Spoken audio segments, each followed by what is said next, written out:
বন্ধু বান্ধৱীসকল আপোনালোক স্বাগতম জনাইছোঁ আমাৰ অন্য এটা ভিডিঅ'লৈ আৰু আপোনালোকে চাই আছে মৌচুম দাস ডিজি ইউটিউব চেনেল। আজি ভিডিঅ'টো কোনো ব্লগ নহয়, আজি ভিডিঅ'টো এই ৰুমটোৰ এটা আৰম্ভ হ'ব আৰু ৰুমটোৰ ভিতৰত শেষ হ'ব। ব'লকচোন আমি আজি ভিডিঅ'টো আৰম্ভ কৰোঁ। আপোনালোক সকলোৱে গম পায় চাগে ৰবি শৰ্মা দায়ে এখন চিনেমা বনাইছে শ্ৰী ৰঘুপতি। সেই ৰঘুপতি ওপৰতে আজি গাঁৱৰ যুৱক এজন, তেওঁৰ নাম হৈছে নৱজ্যোতি চহৰীয়া। তেওঁ ৰবিদাৰ শ্ৰী ৰঘুপতি চিনেমা হলত চাবলৈ গৈ 1 ঘণ্টা 30 মিনিটৰ ভিডিঅ' কৰি পিনি ইউটিউবত আপলোড দিছে আৰু ৰবিদাই এতিয়া পুলিচৰ সন্মুখত যাবলগীয়া হৈছে।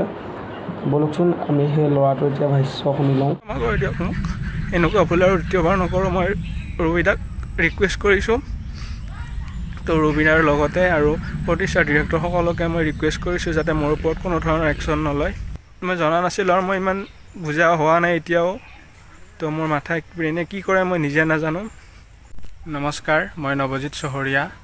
তো আপোনালোক সকলোৱে গমে পাইছে যে মই ইতিমধ্যে এটা ডাঙৰ ক্ৰাইম কৰি পেলালোঁ। তো মই ভবা নাছিলোঁ যে এনেকুৱা কৰিলে এনেকুৱা হ'ব। তো মই নিউজ বহুত কমকৈ চাওঁ, যাৰ কাৰণে আজি গম নাপালোঁ যে ৰঘুপতি চিনেমাখন ইউটিউবত আপলোড কৰাৰ কাৰণে যে আজি মোক কেছ হ'ব বা জেল হ'ব। তো মই ভবা নাছিলোঁ এনেকুৱা হ'ব বুলি। আচলতে মই এনেকুৱা কৰাৰ কাৰণ এটাই, তো মই মানে মোৰ ইউটিউব চেনেলটো গমে পাইছে যে ভিউজ নাহে। আপোনালোকে হয়তো নিশ্চয় চাইছে মোৰ ভিডিঅ'বিলাক, এতিয়া চেনেলটো চাইছে আপোনালোকে খুচৰি, মই গম পাইছোঁ। কিন্তু তাতে দেখিছে আপোনালোকে ভিউজ একো নাহে। তো মই ভিউজৰ আশাতে মই চিনেমাখন মানে ভিডিঅ' কৰি আপলোড কৰিছিলোঁ। মানে কি ভিউজৰ বাবে, ভিউজ পাবৰ বাবে কি চব ভিতৰি দিবা, যি মন যায় তাকে দিবা? তো বেলেগ একো কৰোঁ কাৰণ নাই আৰু। মই সৰু ল'ৰা, ইমান যেন কৈছা নিজৰ সৰু ল'ৰা তোমাক দেখাত দেখোন 20-21 বছৰ ল'ৰা নিচিনাই লাগে। মোৰ কোনো ডাঙৰ মানুহৰ লগত হাতো নাই বা কাৰো লগতে একো নাই মোৰ, বাছ লগৰ লগতে যি কৰোঁ। তো মই চিনেমাখন ড্ৰিম হলৰ পৰা মই চাব যাই কেনে ভিডিঅ' কৰি আনিছিলোঁ হয়। তো মই ঘৰৰ মানুহক দেখাম বুলিয়ে ভাবিছিলোঁ, কিন্তু লগবিলাকে ক'লে যে ইউটিউবত আপলোড কৰি চা, ভিউজ আহিব বা কিবা হ'ব এনেকৈ কৈছিলে। তো তাৰ কাৰণে মই লগৰবিলাকৰ কথা শুনি যোৱাকালি মই প্ৰথমতে আপলোড কৰিছিলোঁ, আনলিষ্ট কৰি থৈ দিছিলোঁ যে কোনোৱে যাতে নাপায়। তো মানে যিবিলাক মোৰ লগে চোৱা নাই তেওঁলোকে চাব আৰু। তাৰপিছত তেনেকৈ থৈ দিছিলোঁ, কিন্তু লগবিলাকে যোৱাকালি ৰাতি ক'লে যে দি চাওঁ একো নহয়। তো মই তেনেকৈ পাব্লিক কৰি দিলোঁ। দিয়াৰ কাৰণে ৰাতিটোৰ ভিতৰতে এইবিলাক হ'ল।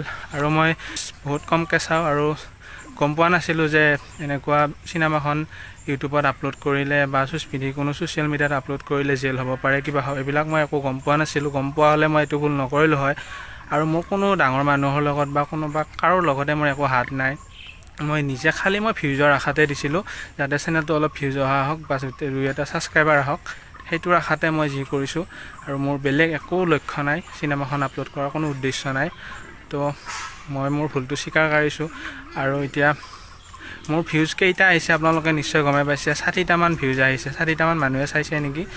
মোৰ স্ক্ৰীনশ্বটো মাৰি থৈ দিছিলোঁ মই বাৰু। 60টামান মানুহে চাইছে।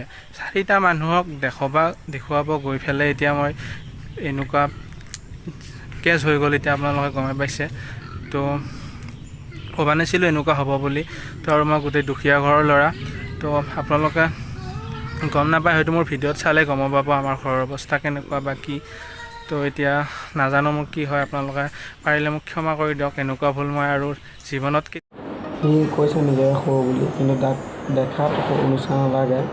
দেখাত 18-19-20 বছৰমান ল'ৰা নিচিনা লাগে।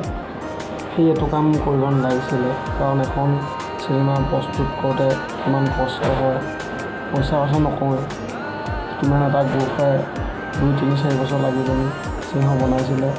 ৰবিদাৰ ভাষ্য শুনো কওকচোন। কিছুমান মানুহে অলপমান ইম'চনেল হৈ চিনেমাখনৰ প্ৰতি যে ভাল হ'ব বুলি ভাবি পেলাই সৰু সৰু চিনছ আপলোড কৰে। আমি সেইটো তেওঁলোকক দি ডিলিট কৰাইছোঁ অলৰেডি।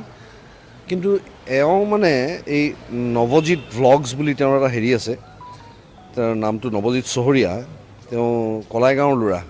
তেওঁ এতিয়া মোবাইলটো অফ কৰি থৈছে। আমি মোবাইলটো ট্ৰেক কৰিবলৈ মানে তেওঁক মানে লোকেলি তেওঁক বিচাৰিবলৈ চেষ্টা চলাই আছে পুলিচে। আমি অলৰেডি FIR দি থোৱা আছিলে, DGPলৈ ডাইৰেক্টলি দি থোৱা আছিলে, ডাইৰেক্টৰ জেনেৰেল অফ পুলিচ চাম। এতিয়া তেওঁ মানে গোটেই চিনেমাখন প্ৰায় 1 ঘণ্টা 23 মিনিটমান তেওঁ আপলোড কৰিছে। গতিকে দিছ ইজ ক্ৰিমিনেল অফেন্স, এইটো এটা ক্ৰিমিনেল অফেন্স। 1 ঘণ্টা 23 মিনিট সময় দিয়া হৈছে। গতিকে এইটো মানে এটা সাংঘাতিক তেওঁ অপৰাধ কৰিছে। আৰু তাত তেওঁ ওপৰত লিখিছে যে আপলোড কৰিছোঁ, চৰি এনেকৈ লিখি থৈছে ওপৰত। আৰু তলত তেওঁ দিছে যে যিমান পাৰে শ্বেয়াৰ কৰক আপোনালোকে, যিমান পাৰে আপোনালোকে মানে নিজে চাওক চিনেমাখন, খালি ৰিপৰ্ট নকৰিব দেই প্লিজ, এনেকুৱা নিচিনা কথা কিছুমান লিখি পেলাই। এইটো মানে একদম ফাউল ইণ্টেনশ্যন, এইটো ফাউল ইণ্টেনশ্যন। আৰু এনেকুৱা মানুহ একচুৱেলি শাস্তি হ'ব লাগে। তেওঁ কমেণ্ট বক্সত গোটেই মানুহখিনিয়ে তেওঁক মেছেজ কৰিছে যে আপুনি এইটো কাম নকৰিব, দিছ ইজ ইলিগেল, এখন চিনেমাৰ কাৰণে বিৰাট ক্ষতিকাৰক। গতিকে মই ভাবোঁ যে তেওঁ কাৰোবাৰ প্ৰৰোচনাত এই কামটো কৰিছে।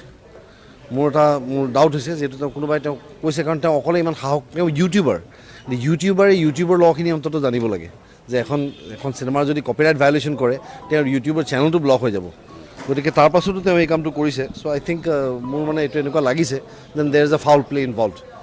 গতিকে এতিয়া মই পুলিচক মই ৰিকুৱেষ্ট কৰিছোঁ যে তেওঁলোকে যিমান সোনকালে পাৰে এওঁক কৰায়ত্ব কৰিব লাগে। কেতিয়াও আৰু ইউটিউবত ভিডিঅ' নবনাওঁ আৰু এনেকুৱা কেতিয়াও নকৰোঁ মই। তো মই আপোনালোকক কাণত ধৰি মই ৰিকুৱেষ্ট কৰিছোঁ, ক্ষমা খুজিছোঁ, এনেকুৱা ভুল আৰু কেতিয়াও নকৰোঁ। তো এতিয়া মই বুজাব নোৱাৰোঁ। কোনেও যাতে আগলৈ এনেকুৱা কাম নকৰে, কাৰণ এখন চিনেমা প্ৰস্তুত কৰোঁতে যিজনে চিনেমাখন প্ৰস্তুত কৰে তেওঁহে জানে। কাৰণ দিওঁ বুলি ভবাহেঁতেনে পৰাহেঁতেনে তেওঁ আপোনাৰ ইউটিউবত দি দিলেহেঁতেনে চিনেমাখন হলত নিদিয়াকৈ। কোনো যাতে এই কামটো নকৰে ভৱিষ্যতেও। আৰু নৱজ্যোতি চহৰীয়ায়ো যাতে কেতিয়াও এইটো কাম আৰু নকৰে। যদি ভিডিঅ'টো ভাল লাগে লাইক কৰিব, কমেণ্ট কৰিব আৰু লগতে ভিডিঅ'টো শ্বেয়াৰ কৰি দিব, যাতে চবেই ভিডিঅ'টো পায়, কোনো যাতে আগলৈ কামটো নকৰে। আৰু লগতে যদি মোৰ ইউটিউব চেনেলটো নতুন হয় তেন্তে ছাবস্ক্ৰাইব কৰি দিব।